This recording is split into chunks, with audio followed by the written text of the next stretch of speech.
दिग्रस शास्त्रीनगरमधील नाल्याची रुंदी खूपच कमी असल्याने पावसाळ्यामध्ये होणाऱ्या पावसाचे पाणी नाल्यातून वाहून जाण्यास अडथळा निर्माण होतो व सदरचे पाणी परत नागरिकांच्या घरामध्ये शिरते। सदर पाणी नाल्यातून असल्याने वाहणारे पाणी अत्यंत दुर्गंधी पसरविणारे व आरोग्यास धोकादायक असल्याने येथील नागरिकांच्या जीवास धोका निर्माण होत असल्याने दिनांक 18 जून रोजी शास्त्रीनगर रहिवाशांनी नगर परिषदेवर धडक देऊन निवेदन सादर केले। मागील सन 2005 पासून सर्व नागरिकांच्या घरामध्ये पाणी शिरते। सदरची तक्रार नगर परिषद मध्ये वारंवार देऊन सुद्धा नगर परिषदेने निवेदनकर्त्यांच्या तक्रारीकडे कोणत्याही प्रकारची कारवाई अथवा उपाययोजना केलेली नाही। सदर प्रकरणी निवेदनकर्त्यांनी आमदार, खासदार, स्थानिक नगर प्रतिनिधी यांना जाणीव करून दिली, तरी पण या गंभीर समस्येकडे जाणीवपूर्वक संबंधित विभाग दुर्लक्ष करीत आहेत। याबाबत महसूल राज्यमंत्री संजय राठोड कडे तक्रार केली होती। त्या संबंधित त्यांच्यासोबत पत्रव्यवहार सुद्धा झाला होता। दिनांक 4 फेब्रुवारी 2019 रोजी नगर परिषदेला या समस्येची तपासणी करून कार्यवाही करून तक्रारदारांना अहवाल सादर करण्याचे आदेश निर्देशित केले आहे। तसेच सदर प्रकरणी तक्रारदारांनी जिल्हाधिकारी यांना पत्र पाठवून त्यांना या समस्येची जाणीव करून दिली। त्यावरून जिल्हाधिकारी यांनी कार्यवाहीसाठी नगर परिषदकडे पत्र सुद्धा दिले, परंतु नगर परिषदकडून कोणत्याही प्रकारची कारवाई करण्यात आली नाही। सदर नाला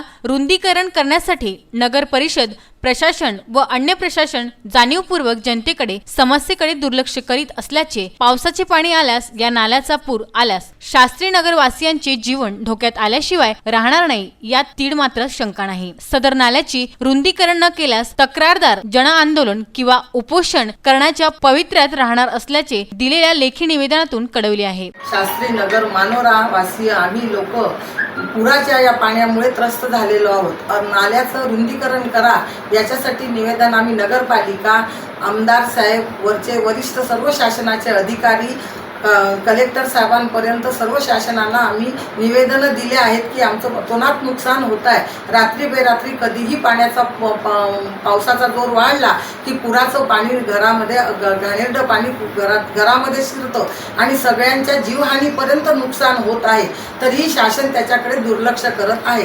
गेली 14 वर्ष आम्ही हा पाण्याचा त्रास सहन करत आहोत आणि शासनाकडे वरचेवर चक्राही मारत आहोत। अतिशय काकुळतीला येऊन त्यांना विनंतीपूर्वक अर्ज आम्ही देत आलो आहोत, पण शासन प्रत्येक वेळेला याच्याकडे दुर्लक्ष करत आहे।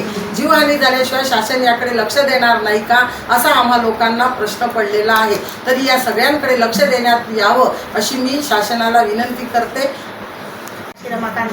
गाडी बोलत आहे शास्त्रीनगर, जो शास्त्रीनगरचा बाजूचा जो नाला आहे त्या नाल्याला पाणी येते आणि 2005 मध्ये जे पाणी आलं होतं त्याच्यामुळे आमच्या घराचे फार नुकसान झालेले आहे। घरामधल्या ज्या वस्तू होत्या त्याचे नुकसान झालेले आहे आणि घरामध्ये आमच्या 4 फूट पाणी शिरलेलं आहे।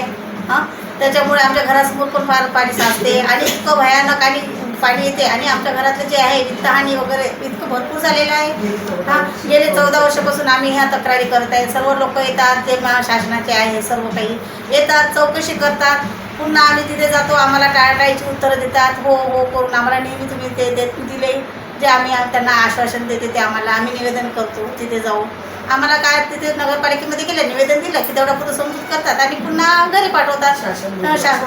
शासन आमच्याकडे दुर्लक्ष करत आहे। निवेदन पवन पेठे, गोपाल राठोड यांच्या नेतृत्वात 47 शास्त्रीनगर रहिवासी यांच्या स्वाक्षरीने महिला व नागरिकांच्या उपस्थित मुख्याधिकारी शेषराव टाले यांना दिली आहे। या निवेदनावर नगर परिषद काय कारवाई करतील याकडे जनतेचे लक्ष लागले आहे। BCN news bureau, Digras.